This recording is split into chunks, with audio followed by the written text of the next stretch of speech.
안녕하십니까. 기사퍼스트 공석입니다. 자, 정보처리기사 산업계사 필기 2013년 2회 핵심 기출문제 풀이를 시작을 하겠습니다. 자, 매회 출제되는 패턴은 비슷합니다. 뭐 기사든 산업기사든 전자계산기 구조가 이제 어렵게 출제가 됩니다. 자, 나머지 과목들은 과락이 거의 뭐 발생하진 않습니다. 뭐 강의 들으시고 문제 풀이하신 분들은 거의 뭐 과락 발생하지 않을 거고요. 근데 전자계산기 구조는 매번 좀 어렵게 출제가 됩니다. 그래서 몇 개의 문제들이 좀 생소하게 출제가 되는데요. 하지만은 생소하다고 해서 무조건 여러분들이 과락이 발생을 하고 불합격한다는 것은 아닙니다. 보통 5문제에서 6문제 정도가 생소하게 출제가 됩니다. 그래서 과락 점수인 40점 점수는 충분히 피할 수 있을 정도로 출제가 되고 있어요. 그래서 너무 걱정하지 마시고 어려운 문제들은 틀려도 상관이 없어요. 그죠? 아시는 문제들만 정확하게 여러분들이 풀이하시면 되는 겁니다. 자, 기사 문제 먼저 설명을 드리겠습니다. 1번 문제 보겠습니다. 자, 1번 문제는요. 이제 주어진 실수, 자, 이진수 값을 32비트의 부동소수점으로 표현하는 문제가 되겠습니다. 자, 32비트 부동소수점으로 표현하는 여러가지 방식 중에서 IEEE 754 표준을 따라서 표현을 해라. 그렇게 문제가 주어졌습니다. 자, 강의 중에 말씀을 드렸어요. 강의 중에 IEEE 754 표준에 따라서 32비트 부동소수점을 표현하는 방식을 말씀을 드렸습니다. 자, 그런데 이런 문제를 여러분들 많이 어렵게 생각하기 때문에 다시 말씀을 드리는 겁니다. 자, 32비트 부동소수점으로 표현하게 되면은 결과적으로 이 값이 아래쪽 그림에서 부호 1비트, 지수부는 8비트, 가수부는 23비트로 해서 총 32비트로 해서 표현할 수가 있어야 됩니다. 자, 그럼 이 표현하는 방법 순서를 아셔야 돼요. 첫 번째는요, 이진수로 변환을 해야 됩니다. 첫 번째는 이진수로 변환할 수 있어야 돼요. 근데 이 문제는요, 10진수로 주어진 것이 아니라 이진수로 아예 문제에서 주어졌습니다. 그래서 첫 번째 단계는 생략을 하시면 돼요. 자, 그 다음 두 번째 단계 보겠습니다. 자, 소수점의 위치를 조정을 해줘야 됩니다. 그러니까 지수부하고 가수부를 분리를 해서 저장을 하잖아요. 그죠? 자, 저장을 하려면요, 하나의 틀이 필요합니다. 하나의 정규화가 필요해요. 자, 그 틀이 1점 뭐뭐뭐뭐 해서 곱하기 2의 지수 형태로 해서 표현을 해야 되는 겁니다. 그냥 1점 얼마 형태로 해서 만들어 주셔야 돼요. 자, 근데 현재 주어진 문제는요, 0.01101이잖아요. 그쵸? 자, 소수점 위치가 여기 있는데요. 이 소수점 위치를 어떻게 이동을 해야겠습니까? 자, 뒤로 하나, 둘 해서 소수점의 왼쪽에 1이 만들어질 수 있도록 소수점의 위치를 이동을 해 주셔야 되는 겁니다. 그래서 뒤로 하나, 둘 이동을 했기 때문에 1.101이 되고요. 1.101이 되고요. 그 다음 곱하기 여기 얼마 해야겠습니까? 2의 2승이 아니죠. 뒤로 이동을 했기 때문에 마이너스 2승. 2의 마이너스 2승. 이렇게 소수점의 위치를 조정을 해 주셔야 됩니다. 이해하시겠습니까? 자, 그래서 여기서 이제 검정색으로 표시가 된 1점 이 부분하고 곱하기 2는요, 항상 소수점 위치를 조정을 할 때 고정되는 부분입니다. 하나의 틀입니다. 틀이 되기 때문에 이 값은요, 저장할 필요가 없죠. 저장할 필요가 없고요. 그래서 나머지 값인 101, 자, 이 가수부가 되고, 자, 마이너스 2는 지수부가 되겠죠. 그래서 가수부 위치에다가 저장을 하는 겁니다. 그래서 101 놓고 나머지는 비워진 공간은 0으로 채워주시면 돼요. 자, 그 다음 지수부가 마이너스 2인데요. 자, 이 마이너스 2라는 값을 여기에다가 바로 넣느냐? 아닙니다. 자, IEEE 754 표준은요, 127 바이어스를 이용을 합니다. 127 바이어스. 자, 127을요, 지수에다가 더해줘야 돼요. 자, 그 내용이 여기 나와 있습니다. 자, 단 바이어스 된 지수는 소수점으로 이렇게 표현을 했는데, 이 값이 10진수로 바꾸게 되면은 127이 되는 거예요. 127. 자, 각 자리의 가중치를 쭉 다 더해 보십시오. 더해 보시면은 127이 되는 겁니다. 한마디로 127 바이어스를 이용을 한다. 127 바이어스를 이용을 해서 나타낸다라는 그런 설명이 되는 겁니다. 그래서 이 이진수 값하고요, 여기에 마이너스 2라는 이 값하고요, 더해 주셔야 되는 겁니다. 자, 마이너스 2는요, 10진수가 되기 때문에 2진수로 변화하게 되면은 마이너스 10이 되죠. 마이너스 10. 그래서 이 값 하고 마이너스 10 하고요, 계산하게 되면은, 자, 이 값이 만들어지는 겁니다. 그래서 이 값이 8비트의 공간에다가 이렇게 저장이 돼야 되는 거예요. 그래서 문제에서는 지수부에 들어갈 알맞은 표현을 구해라, 그렇게 문제가 나왔었죠. 그래서 나번이 여기선 정답이 되겠습니다. 자, 지수부에 들어갈 이 값을 구하는 것이 이번 문제에서 요구하는 내용이 되겠습니다. 자, 2번 설명 잘 들으십시오. 좀 어렵습니다. 메이저 상태, 자, 메이저 스테이트에서 제어 데이터에 대한 설명으로 잘못된 것은, 자, 제어 데이터에 따라서 메이저 상태, 자, 네 가지 메이저 상태가 있죠. 네 가지 메이저 상태에 어떤 그 변천이 이루어질 겁니다. 그리고 어떤 제어가 또 달라질 거고요. 자, 이 네 가지는 일단 기본적으로 알고 계셔야겠죠. 자, 메이저 스테이트 네 가지. 첫 번째는 패치 단계죠. 명령을 가져오고 해독을 합니다. 해독을 해서 주소 지정 방식에 따라서, 자, 주소 지정하는 방식에 따라서 간접이냐 직접이냐 판단을 해서, 간접일 때는 인다이렉트로, 그 다음 직접일 때는 익스큐트로 해서 이동을 합니다. 자, 인다이렉트에서 유효주소 구하고 익스큐트로도 이동을 하고요. 자, 익스큐트에서 실행하는 중에 인터럽트가 요청이 발생을 하게 되면 인터럽트 사이클로 이동을 하고, 처리가 끝나면 다시 패치 단계로 이동을 합니다. 자, 이 네 가지 CPU의 상태, 동작은 일단 머리에 두시고 문제를 풀이를 하셔야 됩니다. 자, 가본 보도록 하죠. 자, 패치에서 중앙 처리 장치의 제어점을 제어하기 위한 제어 데이터는 명령어이다. 자, 여기서 키워드가 되는 것은 명령어가 키워드가 되는 겁니다. 패치 스테이트에서 제어 데이터는 명령어다라는 그런 설명이 되는 거예요. 자, 이거 맞는 설명인데요. 보세요. 자, 패치에서 하는 역할이 뭡니까? 패치는요, 기억 장치에서 명령어를 읽어드리죠. 명령어를 가지고 와서 CPU로 가져와서 IR 명령 레지스터에 저장을 하고 해독하는 데까지가 패치가 하는 역할이 되는 겁니다. 결과적으로 명령어에 따라서 해독된 결과는 달라질 겁니다. 맞습니까? 자, 그런데 여기서 중앙 처리 장치의 제어점, 자, 제어점이란 것을 또 여러분들 이해를 하셔야겠네요. 그죠? 자, 제어점이란 것은 제어 신호에 의해 동작되는 장치에서 그 신호를 받아서 데이터 입출력을 시작하는 지점인 인 게이트와 아웃 게이트를 말한다. 자, 설명이 어려운데 CPU를 예를 들어서 CPU가 있다라면은 CPU의 여러 가지 장치들이 서로 통신을 하잖아요. 그죠? 그러니까 입출력하는 지점이 다 있어요. 개념적으로 제가 그림을 그려볼게요. 자, 통신하기 위한 이런 그 통로가 있다라고 가정을 하겠습니다. 자, 이게 제어점이 되는 거예요. 자, 그러면 패치 단계에서는 1번 명령어가 가져왔을 때는 해독하는 통로가 다르겠죠. 이건 1번. 자, 그 다음 2번 명령어를 가져왔을 때는 또 2번 통로를 이용을 하고, 3번 명령어가 들어왔을 때는 3번 또 제어점을 이용을 한다. 그렇게 여러분들 이해를 하시면 되는 겁니다. 그러니까 이게 가번에 대한 설명이 맞다는 얘기예요. 패치 단계에서는요, 명령어가 제어 데이터가 되는 거예요. 그러니까 중앙 처리 장치의 제어점을 제어하는 제어 데이터가 맞다는 얘기입니다. 그래서 패치라고 하게 되면은 명령어, 이렇게 여러분들 기억을 좀 하셔야 됩니다. 자, 나번 인다이렉트. 자, 다음 상태로 변천하는 것을 제어하는 데이터는 간접 주소와 직접 주소를 구별하는 비트이다. 자, 이거 나번이 여러분들 이제 오답으로 선택하기 쉽게 그렇게 출제가 되었는데요. 자, 인다이렉트에서 다음 상태로 변천을 한다.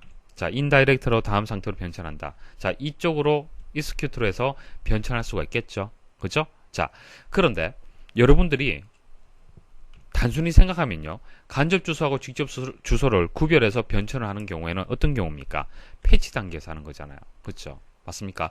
패치 단계에서 주소 지정 방식을 판단을 해서 간접이냐 직접이냐에 따라서 변천을 하는 겁니다. 그죠? 상태가 바뀌게 되는 거예요. 자, 그런데 나번에서는 인다이렉트라고 얘기를 했어요. 근데 이게 맞는 설명입니다. 자, 왜 그런지 추가 설명 좀 드릴게요. 자, 여기서 이제 간접이라고 주소 지정 방식에 따라서 이쪽으로 이동을 했어요. 변천했습니다. 자, 그런데 인다이렉트에서 무조건 유효 주소를 구하느냐? 그거 아닙니다. 인다이렉트에서도요, 주소 지정 방식을 확인을 합니다. 주소 지정 방식에 따라서 만일 간접이라면 다시 간접일 수가 있어요. 간접이라면은 인다이렉트를 다시 한번 수행을 해야 돼요. 수행을 하고요. 그렇지 않다라면은 익스큐트로 또 이동을 할 수가 있는 겁니다. 이해하시겠습니까? 그래서 패치 단계에서도 주소 지정 방식에 따라서 변천을 하지만은 인다이렉트에서도 주소 지정 방식에 따라서 변천을 한다라는 설명이 틀리지는 않다는 얘기예요. 자, 추가적으로 좀 기억을 하십시오. 그래서 인다이렉트에서 간접 주소면 다시 인다이렉트로 변천이 이루어지는 겁니다. 그래서 주소 지정 방식에 따라서 다음 상태로 변천이 된다라는 거 기억을 하셔야 됩니다. 자, 인다이렉트에서 다음 상태로 변천을 하는 것은 주소 지정 방식에 따라서 다음 상태로 변천이 이루어진다는 얘기입니다. 물론 패치 스테이트도 주소 지정 방식에 따라서 이제 주소 지정 방식에 따라서 이제 다음 이제 상태로 이제 변천이 될 수가 있습니다. 자, 가번하고 나번은 맞는 설명입니다. 자, 다번 execute state에서 다음 상태로 변천하는 것을 제어하는 데이터는 interrupt 요청 신호다. 이거 맞죠? execute에서 다음 상태로 이렇게 그 변천을 하려면은 interrupt 요청 신호가 있어야 됩니다. 그래서 맞는 설명이에요. 그래서 execute에서 interrupt 요청 신호 발생 시 interrupt state로 상태가 변천을 한다.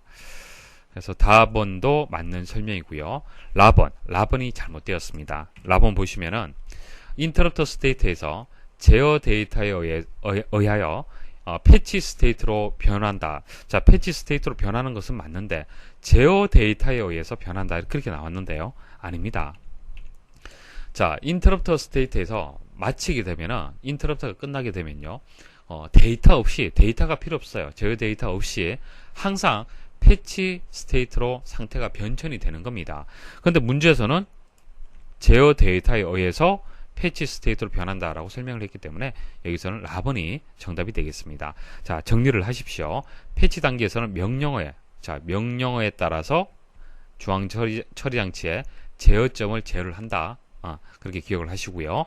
자, 인다이렉트는 주소 지정 방식에 따라서 다음 상태로 변천이 되고, 자, execute에서는 interrupt 요청 신호에 따라서 다음 상태로 변천이 되고, interrupt state에서는 데이터 없이 다음 상태로 변천이 된다. 그렇게 기억을 하십시오.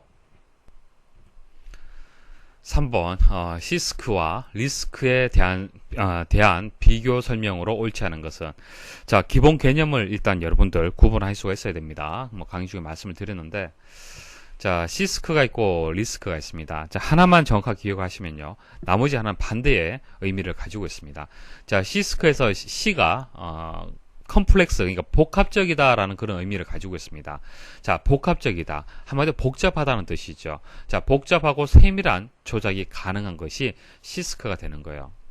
자, 이렇게 해서 세밀한 조작이 가능하지만은 상대적으로 복잡하기 때문에 처리 속도는 떨어지는 거예요. 그렇죠? 그래서 시스크에 대한 기본적인 개념은 이 정도는 일단 알고 계셔야 됩니다. 자, 그럼 리스크는 반대죠. 반대.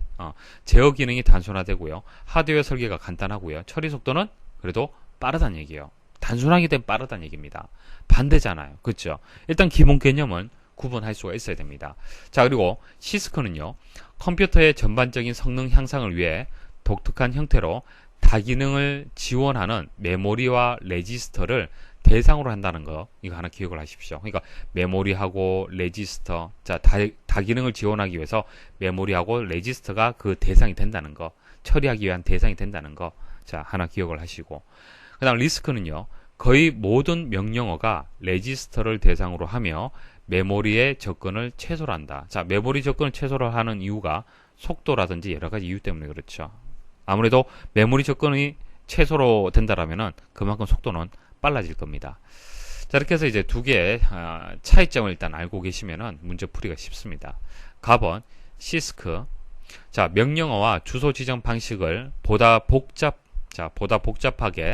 복잡하여 풍부한 기능을 소유하도록 한다. 맞죠?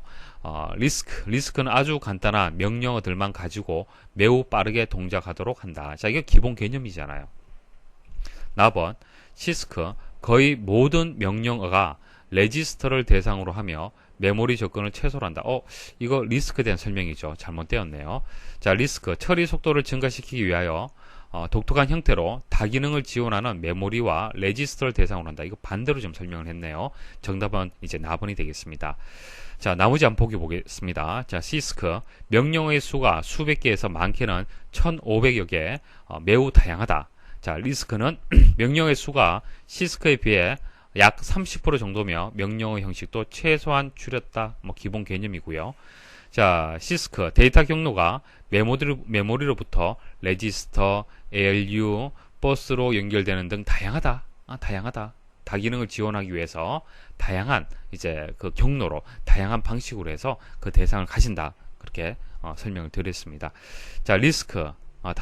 데이터 경로 사이클을 단일화, 그리고 사이클 타임을 최소화한다. 뭐 단일화한다, 최소화한다 이런 것들이 뭐 속도가 빠르다라든지 제어 기능을 단순화했다라는 그런 개념과 이제 동일한 의미로 보시면 되겠죠. 그래서 여기서는 나번이 정답이 되겠습니다.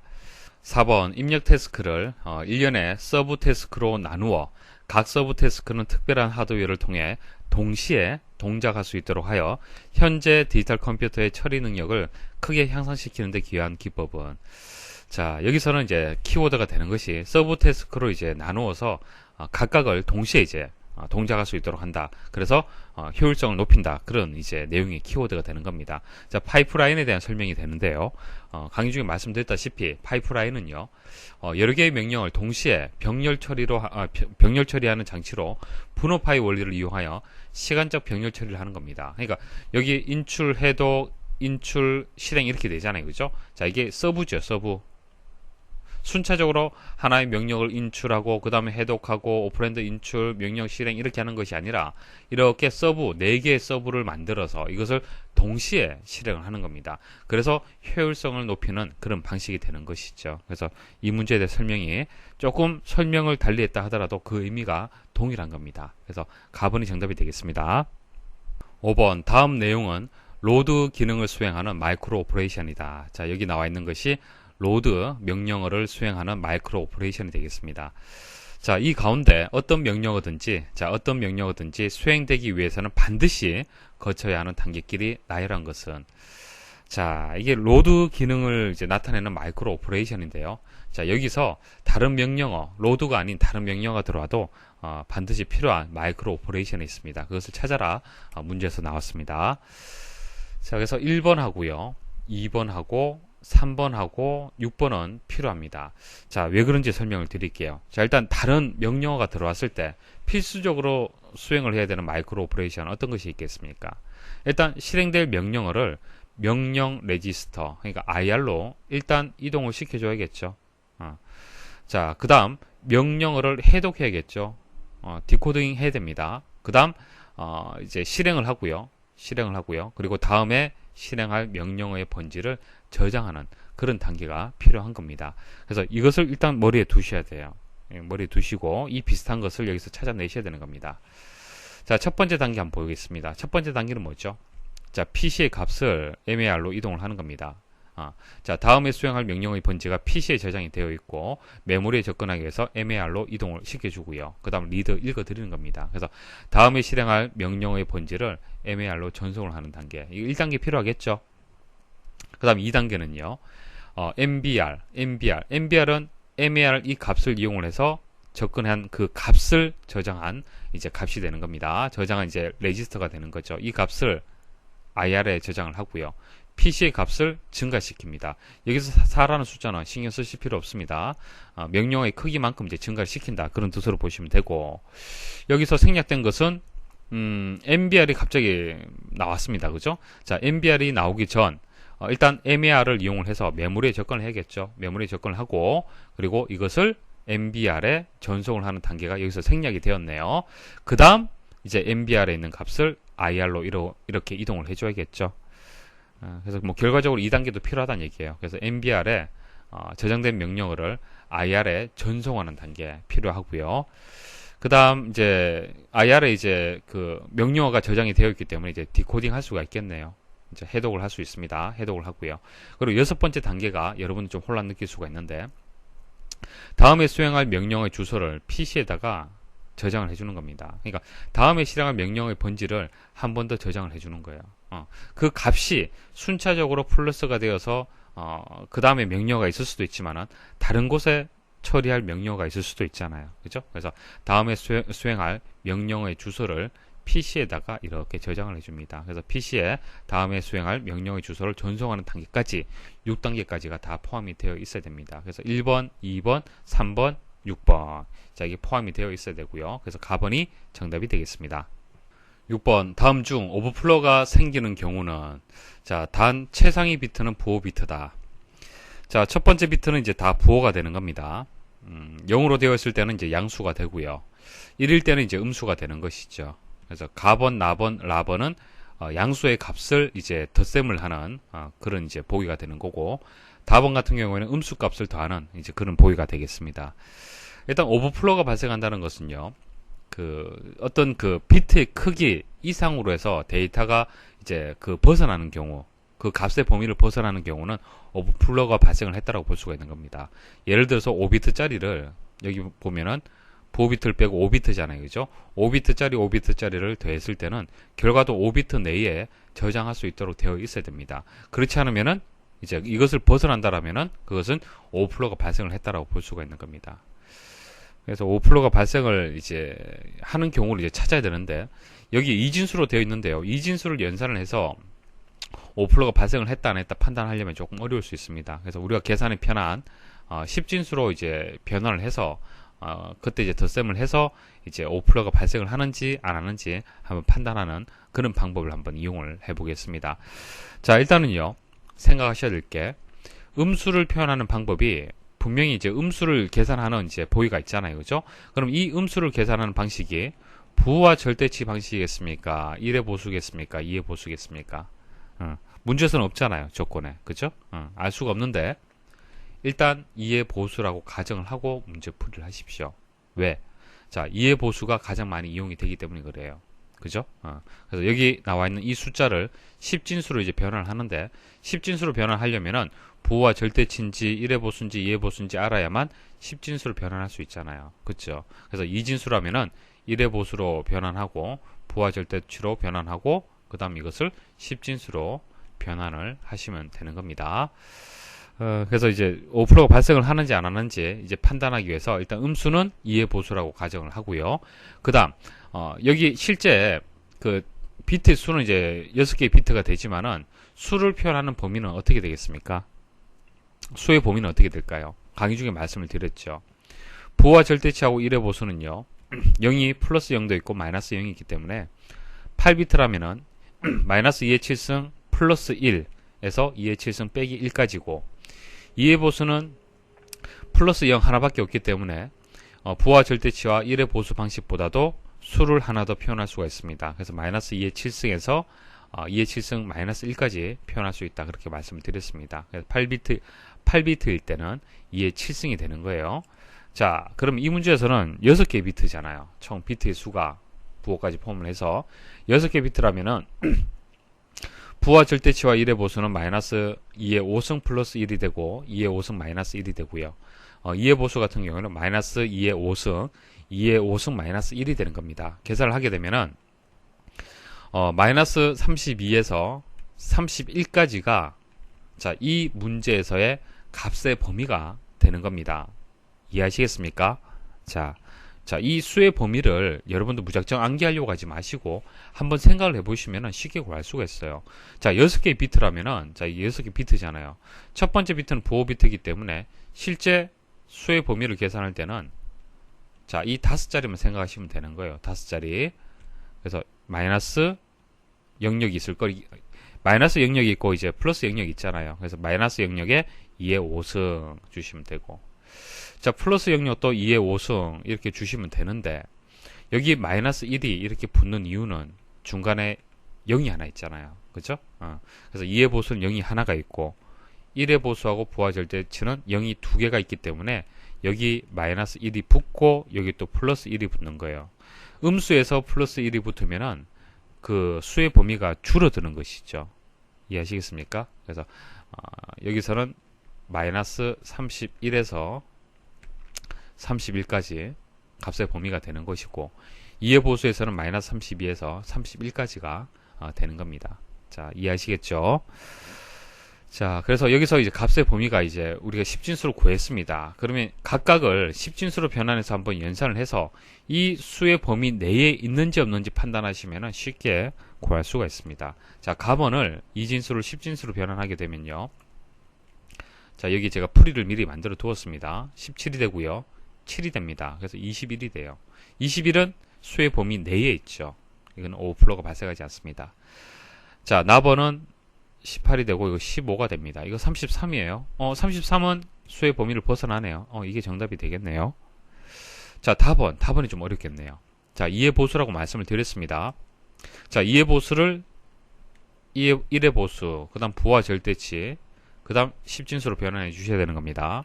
자, 그러면은 반대인 경우 우리가 알고 있는 원칙적인 방법은 부와 절대치에서 반전시키면, 부호를 제외하고 반전시키게 되면은 이제 1의 보수가 되는 것이고, 거기에다가 1의 보수에서 1을 더하게 되면 2의 보수가 되는 거잖아요. 그쵸?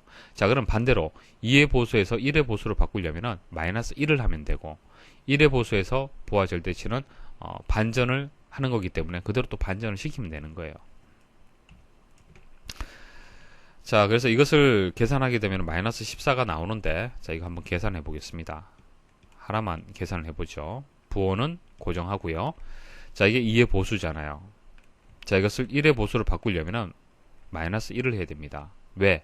1의 보수에서 2의 보수를 만들 때는 플러스 1을 했기 때문에 반대로 만들어줘야 됩니다. 자, 빼면은 1이 되고요. 0이 되고 0, 0, 1 부호 고정. 자, 1의 보수를 부와 절대치로 한번 바꿔볼게요. 반전이죠. 자, 이것을 10진수로 변환하겠습니다. 각 자리의 가중치 8, 4, 2, 1 8 더하기 4 더하기 2가 되겠습니다. 그래서 마이너스 14가 되는 거예요. 동일한 방법으로 아래쪽에 그 보기도 바꿔주시면 마이너스 7이 되고, 이것을 계산하게 되면 마이너스 21이 됩니다. 벗어나지 않죠. 문제 없습니다. 라번도 이거 18 되고 11 됩니다. 29가 되기 때문에 상관이 없습니다. 그래서 여기서 라번이 정답이 되겠습니다. 자, 산업기사 문제 설명드리겠습니다. 자, 1번 함수 연산 기능 인스트럭션에 수행에 필요한 P 연산자, 자, P 연산자를 기억시킬 레지스터의 종류에 따라 컴퓨터 구조를 분류할 때 이에 속하지 않는 것은, 자, P 연산자를 기억할 장소가 필요하겠죠. 그게 레지스터가 되는데요. 이것은요, 주소 지정 방식에 따른 분류를 여러분들 생각하시면 쉽게 구할 수가 있습니다. 자, 3주소하고 2주소는요, 범용 레지스터에 저장이 됩니다. 그러니까 우리가 3주소에서 2주소에서 P 연산자 부분 있죠. P 연산자 부분을 저장할 때는 범용 레지스터에 저장을 하고, 1주소는 ACC 누상기에 저장을 하고, 0주소는 스택에 저장한다. 여러분들 알고 계시잖아요. 그죠? 자, 그래서 P 연산자를 기억시킬 레지스터의 종류에 따른 컴퓨터 구조를 분류했을 때 범용 레지스터, 그리고 ACC, 스택, 이렇게 세 가지가 있다. 그렇게 기억을 하시면 됩니다. 그래서 ACC, AC 줄여서 얘기를 하고요. 범용 레지스터, 그리고 스택, 그리고 답은 해당 사항이 없죠. 답은 정답이 되겠습니다.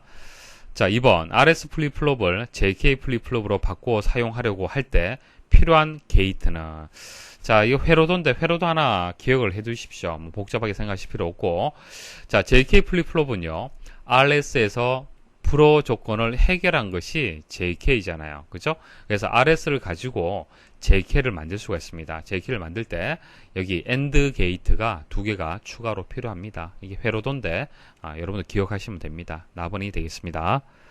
3번 다음 중 범용 레지스터를 사용하여 기억할 수 없는 것은,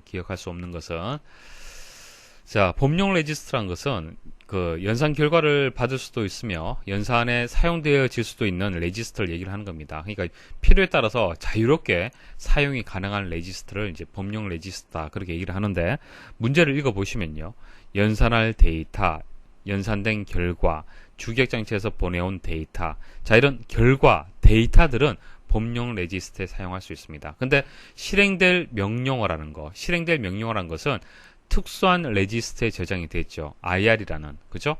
IR에다가 명령어, 현재 해독할 대상인 그 실행될 명령어들을 IR에 저장을 하잖아요. 그죠? 그래서 IR에 저장을 하는 것이지 범용 레지스터에 저장하는 것이 아닙니다. 그래서 답은 정답이 되겠습니다. 자, 4번 아래 논리식을 간략화하면은, 자, 간략화할 때 카르노맵 이용하면 가장 쉽죠. 자, 여기서 not 기호로 되어 있는 것은 0으로 생각하시면 되는 겁니다. 그래서 0, 0, 0, 1, 0, 1이 되고요. 0, 0, 1, 1, 0, 0이 되는 겁니다. 카라도 맵을 일단 만드셔야겠죠. 뭐 A를 01로 입력하고 BC는 00, 01, 그 다음에 10이 아니죠. 1110이 되는 겁니다. 자, 자, 지워졌네요. 자, 다시. 자, 이 값을요, 그대로 입력을 해주시면 되는 겁니다. 자, 000, 자, 000, 자, 여기다 1 입력하고, 101이네요. A는 1, BC는 01, 01, 001, 자, 001, 100, 100. 자, 됐습니까? 자, 이것을 2의 n승계, 2의 n승계로 해서 크게 묶는 겁니다. 크게. 뭐, 근데 여기서는 뭐 더 이상 뭐 크게 묶을 게 없네요. 이 4개, 이제 하나의 묶음을 해서 묶어주시면 됩니다. 자, 묶고, 이것을 간략할 때는 주의를 하셔야 됩니다. 그죠? 자, 이것을 묶었을 때, 값이 변하지 않은 것만 취하는 겁니다. 변하지 않는 것만. 이쪽으로 값이 지금 변하고 있잖아요. 그죠? 그 다음 이쪽으로도 값이 변하고 있죠. 자, 이쪽으로는요, A 값이 0에서 1로 바뀌었습니다. 그냥 A 값은 생각하실 필요 없고, 바뀌었기 때문에, 그 다음 BC의 값을 잘 보십시오. 00에서 01로 바뀌었잖아요. 그죠? 자, B는 0이 고정이 되었고, C는 0에서 1로 바뀌었네요. 그죠? C는 생각할 필요 없고, B만 취하시면 되는데, B가 0이 되기 때문에, B 낫이 되는 겁니다. 그래서 결과는 나번이 정답이 되는 겁니다. 자, 그런데, 카라노 맵을 이용하기가 좀 어렵다, 잘 풀이가 안 된다라는 분들이 있을 수가 있죠. 그죠? 자, 그런 분들은요, 쉽게 풀이하는 방법이 A, B, C에다가 임의의 값을 한번 넣어서 직접 계산을 해보는 겁니다. 예를 들어서 A는 1, B는 1, C는 1. 물론 이거 외에도 여러 가지 경우의 수가 있겠죠. 2의 3승계의 경우의 수가 있잖아요. 001을 가질 수도 있고, 뭐 010을 가질 수도 있고, 그러니까 A가 0이고 B가 0이고 C가 1일 수도 있고, A가 0이고 B가 1일 수도 있고 C가 0일 수도 있고, 이런 식으로 다양하게 경우의 수가 있는데요. 한번 임의로 한번 넣어보는 겁니다. 111로 해서 넣어보고 000으로 해서 넣어보는 겁니다. 자, 그러면 이게 111일 때는 1의 not, B의 not, 그 1의 not, 1의 not, 1의 not이 되는 거잖아요. 이것을 and를 취하게 되면 어차피 이게 not을 취하게 되면 0이 되기 때문에 나머지 값에 상관없이 이건 0이 되는 거예요. 그렇죠? 그래서 not이 포함이 되어 있다면 이것은 다 0이 되는 거예요. 0, 0. 자, 이것을 다 더해봤자 결과는 0이 되는 겁니다. 자, 그래서 이 4개의 보기 중에서 간략화된 그 정답이 있다라면 분명히 111을 넣었을 때 결과는 0이 나와줘야 돼요. 자, 그런데 가번을 보시면요, 1 넣으면 이거 결과 1 되죠. 1 넣으면 이것도 1입니다. 1 넣으면 이것도 1이에요. 자, 0이 안 나오죠. 그런데 여기서는 1, B가 1이 들어갔을 때는 낫 취하게 되면 0이 되잖아요. 그렇죠? 그래서 나번이 여기서 정답이라고 볼 수 있는 겁니다. 그러니까 1 이런 식으로 해서 임의의 값을 넣어서 문제에서 나온 이 논리식 하고요. 보기에 있는 값이 다른 경우에는 지워 나가시면 돼요. 만일 넣었을 때, 이 2개는 틀리더라. 이 2개는 맞더라. 그러면 또 다른 값을 넣어서 또 찾아보시면 되겠죠. 그래서 카라노 맵을 좀 이용하기가 어렵다라는 분들은 임의의 값을 넣어서 지워 나가는 방식으로 해서 답을 찾으십시오. 5번, 인터럽트에 대한 설명으로 옳지 않은 것은, 가번, 데이지 체인은 하드웨어로 우선순위를 결정한다. 맞죠? 나번, 주변 장치의 우선순위는 일반적으로 속도가 빠른 장치에 높은 우선순위를 부여한다. 이거 맞습니다. 라번, 우선순위를 부여하는 방법으로 소프트웨어와 하드웨어에 의한 방법이 있다. 이거 맞죠? 자, 답은 여기서 정답이 되는데요. 하드웨어에 의한 우선순위 부여는 유연성이 있고 인터럽트 반응 시간이 빠르다. 자, 속도는 빠르다는 것은 맞는데요. 유연성이 있다는 설명은 틀렸습니다.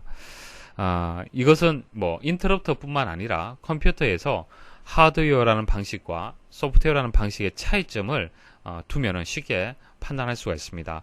자, 일반적으로 컴퓨터에서 하드웨어 방식은요, 소프트웨어 방식에 비해서 빨라요. 빠르고요. 그 대신 유연성은 떨어져요. 그러니까 만일 1-2라는 계산을 하는, 만일 이제 그 계산을 할 수 있는 계산기 프로그램이 있어요. 이 계산기 프로그램을요, 하드웨어로 구성을 하게 되면은 미리 1-2를 빨리 계산할 수 있도록 하드웨어로 회로로 다 만들어져 있기 때문에 속도는 빠릅니다.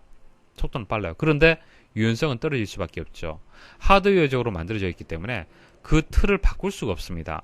근데 소프트웨어 방식으로 만들게 되면은 프로그램만 바꿔주면은 1 더하기 2도 구할 수 있고 2 더하기 3도 구할 수 있잖아요. 그렇죠? 유연성이 높다는 얘기입니다. 그래서 하드웨어 방식은 속도는 빠르지만 유연성은 떨어지는 그런 단점을 가지고 있습니다. 그래서 답변에 대한 설명이 옳지 않다라고 볼 수가 있습니다.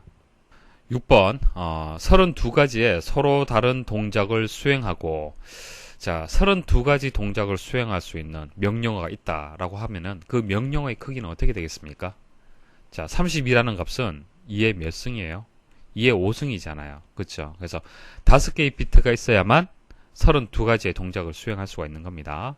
자, 지금 우리가 구하는 것은 명령어의 크기를 지금 구하는 거예요. 그래서 명령어의 크기를 구할 때 32가지 서로 다른 동작을 수행한다라고 했을 때는 5비트가 필요하다는 것을 알고 계셔야 됩니다. 이게 OP 코드잖아요.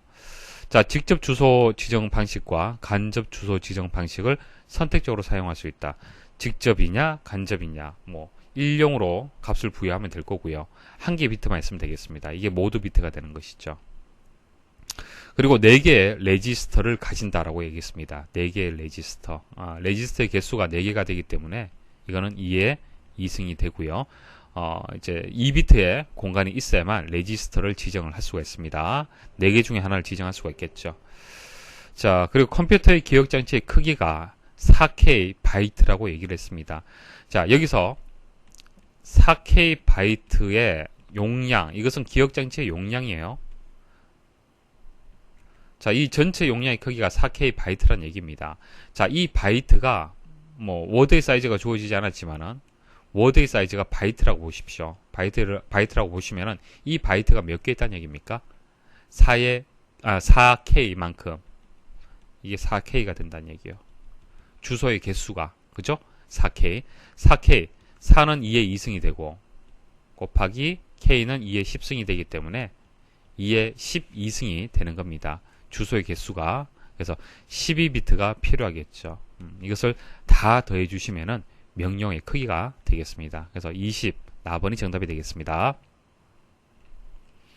7번 다음 명령 중에서 x의 값을 pc에 대입을 하라, 그런 뜻이 되겠네요. 그죠? 같은 의미를 뜻하는 것은 자, 다음에 실행할 명령의 번지를 x로 하라는 그런 뜻이 되는 거예요. pc는 뭡니까? 다음에 수행할 그 명령의 번지를 가지고 있잖아요. 그렇죠? 그래서 다음에 수행할 번지를 x로 하라. 자, 그런 뜻이 되는 겁니다. 자, 이거하고 같은 뜻이 뭐냐 하면은 이제 점프 명령어가 같은 뜻이에요. 점프. 자, x로 점프해라. x로 점프해라. 그러니까 x 번지로 해서 이동을 해라. 그러니까 프로그램 실행 순서를 x 위치로 이동해라. 그런 뜻이 되는 겁니다. 그러니까 x 번지부터 해서 또 실행이 되는 거예요. 쭉 실행을 하다가 점프 명령을 받잖아요. 그죠? 점프 x라고 받잖아요. 그죠? 그럼 x 번지로 해서 이렇게 이동이 되는 겁니다. 그래서 PC에 x를 대입을 하라라는 뜻하고 동일하다. 그렇게 볼 수 있습니다. 그래서 가번이 정답이 되고요. 8번. 자, 마지막 문제가 되겠습니다. 자, 일정한 시간 간격으로 발생한 펄스에 따른 계산기의 각 부분의 동작을 규칙적으로 진행시키는 제어 방식은 자, 뭐 클럭 펄스. 이것은 뭐 마이크로 사이클 타임에 대해서 지금 문제를 이제 주어진 건데요. 자, 마이크로 사이클 타임 부여 방식 3가지를 이해를 하시면은 쉽게 문제를 풀이할 수 있습니다. 자, 동기 고정식, 동기 가변식, 비동기식이 있는데 다시 한번 말씀드리겠습니다. 자, 일단 마이크로 사이클 타임이란 것은 한 개의 마이크로 오퍼레이션을 수행하는데 걸리는 시간이에요. 그러니까 클럭 펄스가 한번 탁 발생을 하잖아요. CPU가 클럭 펄스가 한번 발생을 하게 되면은 하나의 마이크로 오퍼레이션을 수행을 할 수 있습니다. 하나의 마이크로 오퍼레이션을 수행을 할 수 있는데 그 시간을 마이크로 사이클 타임이라고 얘기를 하는 거예요. 그 마이크로 사이클 타임을 어떻게 어느 정도 길이로 해서 설계를 할 거냐, 3가지 방법이 있다는 얘기입니다.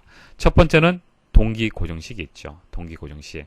자, 예를 들어서 마이크로 오퍼레이션이 A라는 마이크로 오퍼레이션이 있는데 이것은 2초가 걸려요. 시간이 수행되는데 자, B라는 마이크로 오퍼레이션은 4초, C라는 마이크로 오퍼레이션은 6초, 자, D라는 마이크로 오퍼레이션은 8초가 걸리는 겁니다. 이때 동기 고정식은요, 가장 긴 마이크로 오퍼레이션의 동작 시간을 마이크로 사이클 타임으로 정하는 겁니다. 여기서는 8초가 되겠죠. 8초를 마이크로 사이클 타임, 한번 퍽 하고 클럭 펄스가 발생하는 그 시간을 8초로 주는 겁니다. 자, 그러면은 2초짜리는요, 낭비가 몇 초가 발생을 하겠습니까? 낭비가 6초 발생하겠네요. 이건 4초, 이건 2초네요. 이건 발생하지 않겠죠. 가장 긴 것에 맞췄기 때문에. 그래서 동기 고정식은요, 일단 간단합니다. 설계하는 방식 자체가 간단해요. 복잡하지가 않잖아요. 가장 긴 것에 맞추는다라는 하나의 기준에 맞춰서 그냥 설계하면 되는 겁니다. 간단해요. 그렇지만은 낭비가 많이 발생한다라는 그런 문제점이 있습니다. 그래서 나온 것이 동기 가변식이죠. 자, 동기 가변식은요, 수행 시간이 비슷한 마이크로 오퍼레이션을 그룹화를 하는 겁니다. 그래서 그룹별로 서로 다른 마이크로 사이클 타임을 부여하는 겁니다. 그러니까 4 이하와 6 이하로 해서 이렇게 나누는 거예요. 자, 그럼 여기서는 자, 그룹을 이렇게 두 개 그룹 나눠서 여기서 첫 번째 그룹에서는 4초로 주는 겁니다. 4초를 주고요. 그 다음 두 번째 그룹에서는 8초를 주는 겁니다. 마이크로 사이클 타임을. 그룹별로 해서 다른 이제 사이클 타임을 부여를 하는 겁니다. 그럼 4초로 주어졌을 때 여기서는 낭비가 되는 것이 2초가 되기 때문에 2초가 낭비가 되고 0이죠. 낭비되는 것이. 자, 그럼 여기서는 8초가 되기 때문에 2초가 낭비가 발생을 하고 발생하지 않습니다. 자, 비교를 하면요. 동기 고정식에 비해서는 낭비되는 시간이 적죠. 자, 그런데 구현은 당연히 동기 고정식에 비해서는 구현하기는 어렵습니다. 까다롭습니다. 그래서 뭐 서로 비교해서 여러분도 아시면 되고, 어찌됐든 이 두 가지 방식은 동기 방식이에요. 동기. 딱 정해졌잖아요. 그쵸? 규칙적으로 진행을 하고 일정한 시간 간격으로 발생을 한다는 얘기입니다. 자, 그 다음 비동기식은요. 자, 모든 마이크로 오퍼레이션에 대해서 서로 다른 마이크로 사이클 타임을 정의를 하는 겁니다. 그러니까 2초짜리는 2초 주는 거예요. 4초, 4초, 6초는 6초짜리, 8초는 8초 주는 겁니다. 이거 현실적으로 사실 구현은 안 됩니다. 어렵습니다. 이상적인 거죠. 이렇게 했을 땐 낭비되는 시간이 당연히 없겠죠. 없겠고요. 하지만은 현실적으로는 구현이 어려운 그런 방식이 되겠습니다. 그래서 이 문제에서 요구하는 것은요. 일정한 시간 간격으로 발생하는 펄스에 대해서 동작이 규칙적으로 진행을 시킨다고 했기 때문에 동기식 제어 방식이 정답이 되겠습니다. 자, 이렇게 해서 기출문제 풀이를 마치도록 하겠습니다.